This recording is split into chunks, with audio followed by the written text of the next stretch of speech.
গাইডটা যদি না থাকে, থ্রেড গাইডটা না থাকলে আপনার নাইফ মারবো কিন্তু নাইফের সুতাটা ধরবে না, বারবার সুতাটা ছাইড়ে দেবো নাইফ থেকে।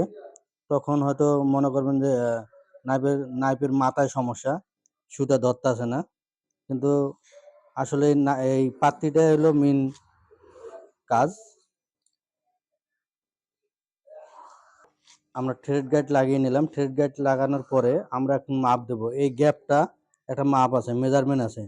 এই গ্যাপটা আপনারা এইভাবে মাপ দেবেন। মাপ দেওয়া লাগে না, জাস্ট আমাদের যে একটা নিডল ডাইভার থাকে, এই কারো নিডল ডাইভার থাকে, কারো বড় মাইনাস ডাইভার নিডল ডাইভার বানানো থাকে। এটা যদি পরিমাণ মতো নেন এইভাবে তাও হয়, কিন্তু আমার কাছে স্কেল আছে, আমি স্কেল দিয়ে মাপ দিয়ে দেখাই। এখানে স্কেল দিয়ে মাপ দেবেন হলো 1 মিলি, 1 মিলি থেকে 1.5 মিলি আপনারা দেবেন। 1.5 মিলি